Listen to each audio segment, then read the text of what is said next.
You clicked on this video because deep down, you sense you don't want to wake up one day realizing you've lived a life that wasn't yours. It doesn't happen suddenly. It creeps in piece by piece, through every quiet compromise, every lie you tell to blend in, every truth you sidestep to feel safe. Then, one morning, you look in the mirror and barely recognize who's staring back. That's not destiny, it's a pattern. Nietzsche saw it coming. Beneath his anger, his bitterness, he delivered one clear message. Learn this now, or pay the price later. If you're here, there's still time. The first truth: you were never taught to think, only to obey. From birth, you're molded to conform. Raise your hand, sit quietly, memorize, repeat. No one asks what you think, they tell you what to think. Worse, you're praised for parroting it. Nietzsche believed this kills the individual spirit. The crowd doesn't want your thoughts, it demands your agreement. Most grow up confusing obedience with intelligence, mastering mimicry, following rules, meeting expectations, but losing the ability to question. When you lose that, you don't just lose freedom, you lose yourself. Real thinking is risky, it challenges systems.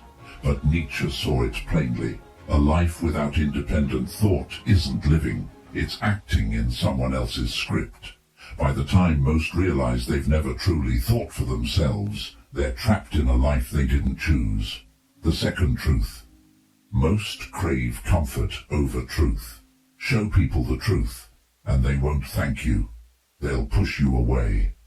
Comfort is addictive, warm, familiar, predictable. Truth? It's cold, raw, inconvenient. Nietzsche called this out across time. People claim to love truth, but often just want reassurance. They don't want awakening, they want coddling. So they cling to easy answers, feel-good phrases, groupthink, not out of malice, but fear. Truth doesn't care about your fears, it shows reality as it is, not as you wish. Nietzsche believed most can't handle it, choosing ignorance, distraction or fantasy until truth shatters their cozy world. Usually too late. The third truth: pain often reveals who you are. People dodge pain like it's poison, but Nietzsche saw it as a mirror, reflecting your true self. He said, living is suffering, and surviving means finding meaning in it. What you fear shows what you cling to, what breaks you reveals what you've ignored. What you fight for shows who you believe you are. Yet most try to silence pain, medicate it, avoid it, distract from it. Pain doesn't vanish, it waits, grows, and forces a reckoning. Nietzsche didn't run from pain, he walked into it. Only by facing it do you become stronger than what hurt you. Most only learn this after years of dodging pain, realizing too late it wasn't the enemy. The fourth truth: the crowd is loud, but rarely right. The crowd seduces with identity, purpose, certainty. You feel safe because everyone agrees. But Nietzsche warned, the crowd isn't wise, it's noisy. It doesn't think, it reacts. It doesn't question, it echoes. The bigger it gets, the more dangerous it becomes. He wrote, madness is rare in individuals, but in groups, parties, nations, eras, it's the norm. Most realize too late they built their lives on the approval of others just as lost. They chased validation, not truth. They blended in, didn't stand out. The tragedy: by the time they see the crowd was wrong, they've sacrificed their individuality to belong. To live your own life, you'll disappoint the crowd. And Nietzsche said most lack the courage until it's too late. The fifth truth: kindness without strength makes you prey. You were taught to be nice, polite, agreeable, generous. But Nietzsche didn't praise blind kindness. He saw it as weakness without strength. Predators don't respect kindness. They exploit it. Takers don't stop because you're generous. They take more. The world doesn't reward softness. It rewards strategy. Nietzsche wrote, the weak must lie. Why? Without strength you can't be honest. You hide your needs, bury your boundaries, quiet your voice, all for peace. But peace without power is submission. Kind and strong, that changes lives. Just kind. You're used, discarded, forgotten. Most learn this after years of betrayal, by friends, family, even themselves. You've heard 5 of Nietzsche's warnings, truths people grasp only after paying a steep price. But this is just the start. The next 4 truths cut deeper, explaining why your discipline fades, why your shadow sabotages you, and why people cheer for you until you outshine them. It's personal, uncomfortable, raw. If you're ready, let's keep going. The 6th truth. Discipline isn't motivation, it's self-respect. People chase motivation like a magic spark, waiting for the perfect mood, setting, or quote to act. Nietzsche would scoff. He knew discipline isn't about hustle or punishment, it's integrity. Acting despite your feelings, especially when it's tough, is the truest self-respect. You brush your teeth not because you're inspired, but because it's who you are. You guard your boundaries not because it's easy, but because they matter. Discipline isn't tied to mood, it's rooted in meaning. Act from fleeting feelings, and your life's built on sand. Act from values, even on tough days, and you become solid, reliable, unstoppable. Most learn this after broken goals, missed chances, self-betrayals, thinking it's a motivation issue when it's really a respect issue. The 7th truth. People support you until you outgrow their comfort. Everyone loves your growth, until it threatens their identity, status, or narratives. Nietzsche was blunt. Most don't consciously want you to fail, but they don't want you surpassing the role they've given you.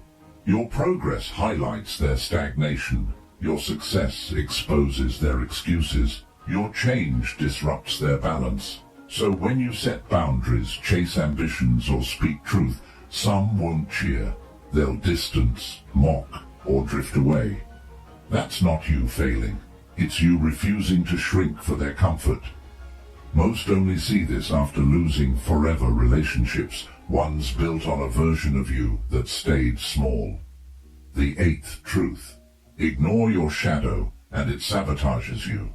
Everyone has a shadow, the hidden self, the anger, shame, jealousy, selfishness you're told to suppress. Nietzsche, like Jung later, knew burying it strengthens it. The more you deny it, the more it controls you, slipping into decisions, tone, cravings. It whispers sabotage when things go well, erupts when you're close to peace. Being good doesn't mean being harmless. Real strength is integrating your shadow, not hiding it. A person who knows their darkness isn't ruled by it. Picture your shadow as a child locked away. The longer it's ignored, the louder it screams, the more it destroys. Seen, heard, understood, it becomes an ally.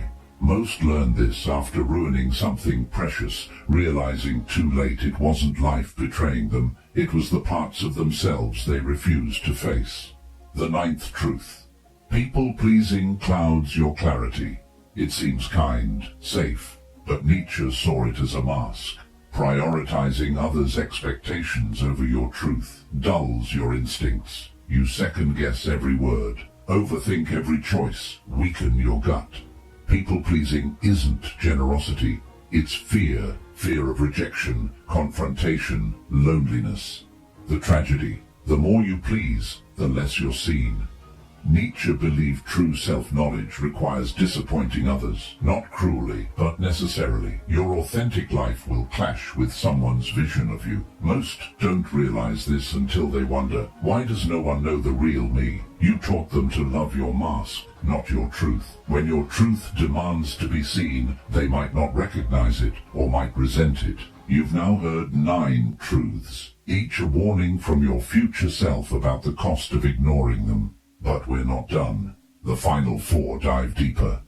Why you feel empty even after doing everything right, why attention isn't meaning, and how Nietzsche saw death not as an end, but a mirror.